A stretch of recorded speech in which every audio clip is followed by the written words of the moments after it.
رب العالمين. الحمد لله حمدا كثيرا طيبا مباركا فيه. اللهم صل وسلم وبارك وانعم على نبينا മുഹമ്മദ്. അമ്മാ ബഅദ്. സ്നേഹമുള്ള സഹോദരി സഹോദരങ്ങളെ, കാരുണ്യവാനായ അല്ലാഹുവിന്റെ രക്ഷയും സമാധാനവും നമ്മിലെല്ലാം സദാ വർഷിക്കുമാറാവട്ടെ. പരിശുദ്ധ റമദാൻ ഓരോ ദിവസങ്ങളിലും സൗദി ഇന്ത്യൻ ഇസ്ലാഹി സെന്റർ ഒരു പ്രഭാഷണ സീരീസ് നടത്തിക്കൊണ്ടിരിക്കുകയാണ്.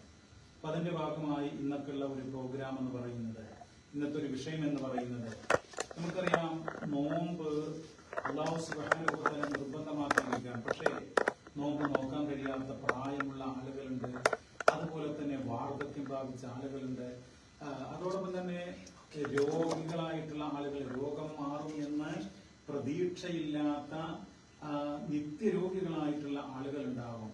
അപ്പോൾ അവർ എന്ത് ചെയ്യണം എന്നുള്ള, അവരുടെ മേൽ ബാധ്യതയായിട്ടുള്ളത് എന്ത് എന്ന് നമ്മൾ ഈ സന്ദർഭത്തിൽ വ്യക്തമാക്കാനായിട്ട് ആഗ്രഹിക്കുകയാണ്. പരിശുദ്ധ ഖുർആൻ നോമ്പുമായി ബന്ധപ്പെട്ട നിയമങ്ങൾ പറഞ്ഞിട്ട് പറഞ്ഞു, വഅലല്ലദീന യുതീഖൂനഹു ഫിദ്യത്തുൻ തുആമു മിസ്കീൻ. 2-ാം അധ്യായം 184-ാം സൂക്തം. അതായത് പ്രയാസപ്പെട്ടുകൊണ്ട് അതിന് സാധിക്കുന്നവർ എന്ന് പറഞ്ഞാൽ നോമ്പ് നോക്കാൻ കഴിയാത്ത ആളുകൾ അവരെന്ത് ചെയ്യണം? അവര് ഫിദിയത്തുൻ തുആമു മിസ്കീൻ, അവര് ഒരു അഗതിക്ക് ഒരു നോമ്പിന്റെ പ്രായശ്ചിത്തമായിട്ട്, നഷ്ടപ്പെടുന്ന അവരുടെ നോമ്പിന്റെ പ്രായശ്ചിത്തമായിട്ട് ഒരു അഗതിക്ക് ഒരു നേരത്തെ ഭക്ഷണം നൽകണം. ഇതാണ് അല്ലാഹു തആല പറയുന്നത്. മഹാനായിട്ടുള്ള ഇബ്നു അബ്ബാസ് റളിയല്ലാഹു അൻഹുമാ ഈ ആയത്തിനെ വ്യാഖ്യാനിച്ചുകൊണ്ട് പറഞ്ഞ കാര്യം സഹീഹുൽ ബുഖാരിയിൽ 4505 നമ്പറായി വന്നിട്ടുണ്ട്. ഈ ആയത്തിൽ പ്രധാനമായിട്ടും ഉദ്ദേശിക്കുന്നത് ഹുവ ശൈഖുൽ കബീർ വൽ മർഅത്തുൽ കബീറ, അതായത് പ്രായമുള്ള പുരുഷൻ, പ്രായം ചെന്നിട്ടുള്ള സ്ത്രീ, അവർക്ക് നോമ്പ് നോക്കാൻ കഴിയില്ല. അങ്ങനെയുള്ള ആളുകൾ എന്ത് ചെയ്യണം? നഷ്ടപ്പെടുന്ന ഓരോ നോമ്പിനും പകരമായിക്കൊണ്ട് ഒരു പാവപ്പെട്ട അഗതിയായ മനുഷ്യന് ഒരു നേരത്തെ ഭക്ഷണം കൊടുക്കണം എന്നുള്ളതാണ് ഈ ആയത്ത് പഠിപ്പിക്കുന്നത് എന്നുള്ളതാണ്. നമുക്കറിയാം, പ്രായം ചെന്ന ആളുകൾ മാത്രമല്ല, അതോടൊപ്പം നമ്മുടെ സമൂഹത്തില് റമദാനിൽ നോമ്പ് നോക്കാൻ കഴിയാത്തവരായിട്ടുള്ള ഒട്ടനവധി ആളുകൾ ഉണ്ടാവുമ്പോ നമുക്കറിയാം, മുലയൂട്ടുന്ന സ്ത്രീകൾ, പ്രസവിച്ച് കിടക്കുന്ന സ്ത്രീകൾ, ഗർഭിണികൾ. അപ്പൊ അവരൊക്കെ എന്ത് ചെയ്യണം? മഹാനായ നബി സല്ലല്ലാഹു അലൈഹി വസല്ലമ പറയുകയുണ്ടായി, അനസ് ബിൻ മാലിക് റളിയല്ലാഹു തആല അൻഹു ഖാല നബിയു സ്വല്ലല്ലാഹു അലൈഹി വസല്ലം ഇന്നല്ലാഹ അസ്സ വജല്ല വദഅ അനിൽ മുസാഫിരി ശത്റ അസ്സലാ വഅനിൽ മുസാഫിരി വൽ ഹാമിൽ വൽ മുർളി അസ്സൗമ അഖ്റജഹു തിർമിദി വന്നസായി. അതായത് അനസ് ബിൻ മാലിക് റളിയല്ലാഹു തആല അൻഹു വേദനം നബി സല്ലല്ലാഹു അലൈഹി വസല്ലമ പറഞ്ഞു, ഉന്നതനും പ്രതാപവാനുമായിട്ടുള്ള അല്ലാഹു തആല തീർച്ചയായിട്ടും യാത്രക്കാരന് നമസ്കാരത്തിന്റെ പകുതി ഇളവ് അനുവദിച്ചു. നമസ്കാരത്തിന്റെ പകുതി എന്ന് പറയുന്നത് നമുക്കറിയാം, യാത്ര പോകുന്ന ആള് നാല് റക്അത്തുള്ള വക്തുകൾ അവർക്ക് യാത്രക്കാരൻ എന്നുള്ള നിലക്ക് 2 റക്അത്തായി ചുരുക്കി നമസ്കരിക്കാം. അത് അല്ലാഹു അനുവദിച്ചതാണ്. വഅനിൽ മുസാഫിരി വൽ ഹാമിൽ, യാത്രക്കാരൻ, അതുപോലെ ഗർഭിണി, വൽ മുർളി, മുലയൂട്ടുന്നവൾ, ഇവർക്കൊക്കെ എന്താണ്? നോമ്പും അല്ലാഹു തആല ഇളവ് അനുവദിച്ചു എന്നുള്ളതാണ്. അവരെന്ത് ചെയ്യണം? അവർക്ക് ആ നോമ്പ് ഒഴിവാക്കാം. പക്ഷേ ആ നോമ്പ് നോറ്റ് വീട്ടണം. അവർക്ക് പിന്നീട് ആരോഗ്യമൊക്കെ തിരിച്ചു വരികയാണ് എങ്കിൽ നോറ്റ് വീട്ടുക വേണ്ടത്. പരിശുദ്ധ ഖുർആൻ 2-ാം അധ്യായം 184-ന്റെ അവസാനം ഇങ്ങനെ കാണാം, വഅൻതസൂമു ഖൈറുൽ ലക്കും, നിങ്ങൾ നോമ്പ് നോക്കലാണ് ഉത്തമം. അപ്പോ ഗർഭിണികളോ മുലയൂട്ടുന്നവരോ പ്രസവിച്ച് കിടക്കുന്നോ അങ്ങനെയൊക്കെയുള്ള വനിതകളുണ്ടല്ലോ, അവര് ഫിദിയ കൊടുക്കാറുണ്ട്. അതോടുകൂടെ തീർന്നു എന്ന് വിശ്വസിക്കാറുണ്ട്. സത്യത്തിൽ എന്താ? അവര് ഉടനെ ഫിദിയ കൊടുക്കല്ല, നോമ്പ് നോക്കാനുള്ള ആരോഗ്യവും അവസരവും അവർക്ക് വരികയാണെങ്കിൽ നോമ്പ് നോൽക്കുകയാണ് ഉത്തമം എന്നാണ് വിശുദ്ധ ഖുർആൻ പറയുന്നത്. എന്നാൽ അവർക്ക് നോമ്പ് നോൽക്കാനുള്ള ഒരു സാധ്യതയില്ല. ഈ റമദാനിൽ ഗർഭിണിയാണ്, അടുത്ത റമദാനിൽ മുലയൂട്ടുന്നവരാണ്, പിറ്റത്തെ റമദാനിൽ വീണ്ടും ഗർഭിണിയോ അല്ലെങ്കിൽ അതുമായി ബന്ധപ്പെട്ട അവശതകളൊക്കെ അനുഭവിക്കുന്ന ഒരു അവസ്ഥയാണ് എങ്കിൽ അവർക്ക് എന്ത് ചെയ്യാം? ഫിദിയ മതി, ഫിദിയ കൊടുത്താൽ മതി. അതാണ് നമ്മൾ മനസ്സിലാക്കേണ്ടത്. ഫിദിയ എന്ന് പറയുമ്പോൾ നമ്മൾ കൃത്യമായിട്ട് മനസ്സിലാക്കുക എന്താണ്, എത്രയാണ് ഫിദിയ, ആർക്കാണ് ഫിദിയ എന്നുള്ളത്. ഫിദിയ കൊടുക്കേണ്ടത് മിസ്കീനായിട്ടുള്ള ആൾക്കാണ്. അത് നമുക്കറിയാം, നമ്മുടെ സമൂഹത്തിൽ ഒരു മിസ്കീനായ ആൾക്ക് കൊടുക്കാം. അതല്ലെങ്കിൽ ഇപ്പൊ 30 നോമ്പ് നഷ്ടപ്പെട്ട ഒരാൾക്ക് 30 മിസ്കീന്മാർക്ക് കൊടുക്കാം. അത് മിസ്കീൻ എന്നാ പറയുന്നത്, ഭക്ഷണം കൊടുക്കുക എന്നുള്ളതാണ്. ഇന്നിപ്പോ ആളുകള് മുമ്പ് കാലത്തൊക്കെ വീട്ടില് അവരെ വിളിച്ച് അവർക്ക് ഭക്ഷണം വിളമ്പി കൊടുക്കുക എന്നുള്ള രീതിയായിരുന്നു. അതാണ് ഏറ്റവും ഉത്തമം. എന്നാൽ അതിന് സാധ്യമല്ല എങ്കിൽ അവർക്ക് എന്ത് ചെയ്യാം, ഭക്ഷ്യവസ്തു കൊടുക്കാം. ഭക്ഷ്യവസ്തു എങ്ങനെയാണ് കൊടുക്കുക? അൽ മൗസൂഅത്തുൽ ഫിഖ്ഹിയ എന്ന് പറയുന്ന കർമ്മശാസ്ത്ര എൻസൈക്ലോപീഡിയയിൽ എന്താണ് ഒരു ഈ ഫിദിയ, ഒരു മിസ്കീനായ മനുഷ്യന് നൽകേണ്ട നോമ്പിന്റെ ഫിദിയ, അതിന്റെ തോതെത്രയെന്ന് വ്യക്തമാക്കുന്നുണ്ട്. അതിൽ പറയാം, മുദ്ദുൻ അൻ കുല്ലി യൗമിൻ, ഓരോ നോമ്പിന്റെ ദിവസവും നഷ്ടപ്പെടുമ്പോൾ അതിനെ ഫിദിയായിട്ട് കൊടുക്കേണ്ടത് ഒരു മുദ്ദാകുന്നു. വബിഹി ഖാല തഊസ് വസഈദ് ഇബ്നു ജുബൈർ വസൗരി വൽ ഔസാഇ.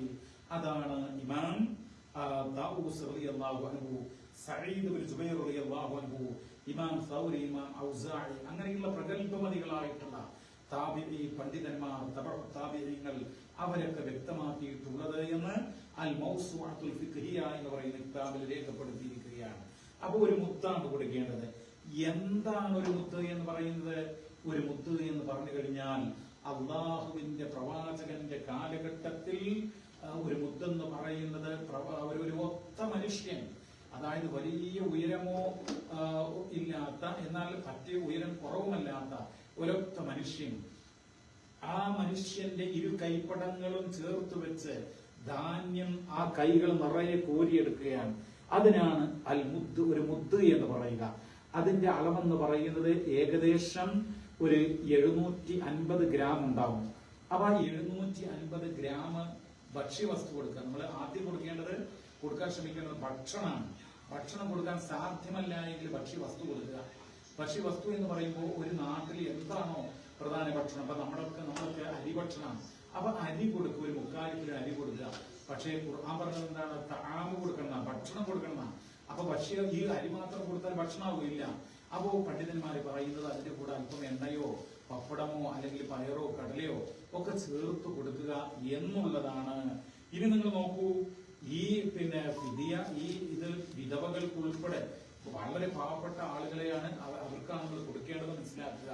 സമൂഹ ഇഫ്താറിലേക്ക് ഫിദിയ കൊടുക്കാൻ പറ്റുമോ എന്ന് ചില ആളുകൾ ചോദിക്കാറുണ്ട്. നമ്മുടെ നാട്ടിലൊക്കെ അല്ലെങ്കിൽ ലോകത്തിന്റെ പല ഭാഗത്തും സമൂഹ ഇഫ്താറുകളുണ്ട്, ഇഫ്താർ ക്യാമ്പുകളുണ്ട്. അങ്ങനെയുള്ള ക്യാമ്പുകളിലേക്ക് ഈ ഫിദിയ നൽകാമോ എന്ന് ചോദിച്ചാൽ അത് നൽകാൻ പാടില്ല എന്നുള്ളതാണ്. കാരണം ഇഫ്താർ ക്യാമ്പുകളിൽ സമ്പന്നരായ ആളുകളും വരും. ഈ ഫിദിയ, നോമ്പിന്റെ ഫിദിയ ആർക്കാ നൽകേണ്ടത്? ഫിദിയത്തുൻ തുആമു മിസ്കീൻ എന്നാണ്. അഗതിക്കാണ്, മിസ്കീനാണ്, ഗതിയില്ലാത്തവനാണ് നൽകേണ്ടത്. സമൂഹ ഇഫ്താർ നടക്കുമ്പോൾ അവിടെ സമ്പന്നരായ ആളുകൾ വരും. അതുകൊണ്ട് തന്നെ അവർക്ക് കൊടുത്തുകൂടാ എന്ന് നമ്മൾ മനസ്സിലാക്കുക. ഇനി നമ്മൾ അറിയേണ്ടത്, ഒരു നാട്ടിലെ പ്രധാനപ്പെട്ട ഭക്ഷണം കൊടുക്കുക, അരി, അതല്ലെങ്കിൽ ഗോതമ്പോ അതുപോലുള്ള വസ്തുക്കളൊക്കെ കൊടുക്കാവുന്നതാണ്. ഇനി മറ്റൊരു കാര്യം മനസ്സിലാക്കേണ്ടത്, വളരെ പ്രായം ചെന്ന് ബുദ്ധി നശിച്ച ആളുകളൊക്കെ ഉണ്ടല്ലോ, ബുദ്ധിയില്ലാത്ത ആളുകൾ, അവരെ സംബന്ധിച്ചിടത്തോളം അവർക്ക് നോമ്പ് നിർബന്ധമില്ല, അവർക്ക് ഫിദിയയും പ്രശ്നമല്ല. കാരണം എന്താ? ഒരു ഹദീസിൽ കാണാം, 3 വിഭാഗം ആളുകളിൽ നിന്ന് പേന ഉയർത്തപ്പെട്ടിരിക്കുന്നു എന്നാണ്. അതിൽ കാണാം, മനുഷ്യന് ബുദ്ധി ഉണ്ടാകുന്നത് വരെ മതത്തിന്റെ നിയമങ്ങൾ അവന് ബാധകമല്ല എന്നുള്ളതാണ്. അപ്പോ അത് അർത്ഥമാക്കുന്നത് എന്താ? പ്രിയമുള്ളവരെ, പ്രായം ചെന്ന് ഓർമ്മകൾ നഷ്ടപ്പെട്ട അങ്ങനെയുള്ള ആളുകൾക്ക് നോമ്പ് നിർബന്ധമല്ല എന്നുള്ളതാണ്. ഇനി മറ്റൊരു കാര്യം ഇവിടെ സൂചിപ്പിക്കാനായിട്ടുള്ളത്, ഇപ്പോ ഗർഭിണികളോ മുലയൂട്ടുന്നവരോ അങ്ങനെയുള്ള പ്രസവിച്ച് കിടക്കുന്നവരൊക്കെ ആയിട്ടുള്ള സ്ത്രീകളുണ്ടല്ലോ, ചില ആളുകൾ മനസ്സിലാക്കിയിട്ടുള്ളത് അവർ ഫിദിയയും കൊടുക്കുക പിന്നെ നോമ്പും നോറ്റി വിട്ടുക, രണ്ടും ചെയ്യണമെന്നാണ്. അങ്ങനെ രണ്ടും ചെയ്യണമെന്ന് ഇസ്ലാം പഠിപ്പിക്കുന്നില്ല. ഏതെങ്കിലും ഒന്ന് എന്നുള്ളതാണ്. നോമ്പ് നോൽക്കലാണ് ഉത്തമം എന്ന് ഖുർആൻ പറയുന്നു. അപ്പൊ ഇവർക്ക് സമീപ ഭാവിയിൽ നോക്കാൻ കഴിയുമെങ്കിൽ ആ നോമ്പ് നോക്കുക. ഇനി നോമ്പ് ഈ പ്രാവശ്യം കഴിഞ്ഞില്ല, അടുത്ത പ്രാവശ്യം കഴിഞ്ഞില്ല, പിറ്റത്തെ പ്രാവശ്യം പ്രശ്നങ്ങൾ നേരിടാനാണ് പ്രത്യക്ഷത്തിലുള്ള സാഹചര്യങ്ങളെങ്കിൽ ഭാവി നമുക്ക് ആർക്കും അറിഞ്ഞുകൂടാ. അള്ളാഹുവിന് മാത്രമാണ് ഭാവി അറിയുക. ഗൈബ് അവന് മാത്രമാണ് അറിയുക. പക്ഷേ സാഹചര്യങ്ങൾ അടുത്ത വർഷം ഒരു പക്ഷേ ഗർഭിണിയാകാം, മുലയൂട്ടുന്നവളാകാം. അപ്പൊ അങ്ങനെയുള്ള ഒരു സാഹചര്യത്തിൽ അവൾ എന്ത് ചെയ്യണം? അവള് നോമ്പ് പിടിക്കാൻ അവൾക്ക് സാധ്യമല്ല എങ്കിൽ ഈ റമദാനുകൾക്കിടയിൽ നഷ്ടപ്പെട്ട നോമ്പ് ഖളാ വീട്ടാനും കഴിയാത്ത അവസ്ഥയാണെങ്കിൽ അവൾക്ക് ഫിദിയ മാത്രം മതിയാവുന്നതാണ്. ഇനി നോമ്പ് നോറ്റ് വീട്ടാൻ കഴിയും എന്നുള്ള സാഹചര്യം വന്നാലോ അപ്പോൾ അവൾ ഫിദിയ ചെയ്യേണ്ടതില്ല. നോമ്പ് നഷ്ടപ്പെടുന്ന ഇത്തരം ബുദ്ധിമുട്ട് അനുഭവിക്കുന്ന ആളുകൾ രണ്ടും കൂടെ ചെയ്യണമെന്ന് ഇസ്ലാം പഠിപ്പിക്കുന്നില്ല. അത് ചില പണ്ഡിതന്മാരുടെ അഭിപ്രായം മാത്രമാണ്. മറിച്ച് ഒന്നുകിൽ നോമ്പ് നോറ്റ് വീട്ടുക അല്ലെങ്കിൽ ഫിദിയ, ഈ രണ്ടിലൊന്നാണ് അവർ ചെയ്യേണ്ടത്. പരിശുദ്ധ ഇസ്ലാം ഈ നോമ്പുമായി ബന്ധപ്പെട്ട കാര്യങ്ങൾ പറഞ്ഞിട്ട് പറയുന്നത് യുരീദുല്ലാഹു ബികുമുൽ യുസ്റ വലാ യുരീദു ബികുമുൽ ഉസ്ർ. അല്ലാഹു തആല നിങ്ങൾക്ക് എളുപ്പമാണ് ഉദ്ദേശിക്കുന്നത്, പ്രയാസം ഉദ്ദേശിക്കുന്നില്ല എന്നുള്ളതാണ്. പരിശുദ്ധ ഇസ്ലാം ഒട്ടനവധി ഇളവ്, ബുദ്ധിമുട്ടുന്ന കഷ്ടപ്പെടുന്ന ആളുകൾക്ക് ഇളവ് അനുവദിച്ചിട്ടുണ്ട്. അത് അല്ലാഹുവിന്റെ കാരുണ്യമാണ്. അത് കൃത്യമായി മനസ്സിലാക്കുക. നോമ്പ് എന്ന് പറയുന്നത് വലിയൊരു ഇബാദത്താണ്. അത് അടിമയും മനുഷ്യനും അള്ളാഹുവിനും ഇടയിൽ അള്ളാഹുവിന് മാത്രം അറിയാവുന്ന, മനുഷ്യനും അള്ളാഹുവിന് മാത്രം അറിയുന്ന, മറ്റാരും അറിയാത്തതായ ഒരു സവിശേഷമായ ആരാധനയാണ്. അത് നമ്മൾ നിർവഹിക്കുക. അത് വളരെ ആത്മാർത്ഥമായിട്ട് ഭക്തിയോടുകൂടെ തഖ്വയോടുകൂടെ നമ്മൾ നിർവഹിക്കുക. എന്നാൽ ഇവിടെ പറഞ്ഞ കാര്യങ്ങൾ കൊണ്ട് നോക്കാൻ വയ്യാത്ത ഒരു അവസ്ഥയാണ് എങ്കിലാണ് ഫിദിയ നൽകേണ്ടത്. ഫിദിയയുമായി ബന്ധപ്പെട്ട കാര്യങ്ങൾ നിങ്ങൾ മനസ്സിലാക്കി കഴിഞ്ഞു എന്ന് ഞാൻ കരുതുകയാണ്. അല്ലാഹുവിന്റെ അനുഗ്രഹം നമ്മിലെല്ലാം സദാ വർഷിക്കട്ടെ. നമ്മുടെ പാപങ്ങൾ റഹ്മാനായ റബ്ബ് മാപ്പാക്കി പെരുമാറാവട്ടെ.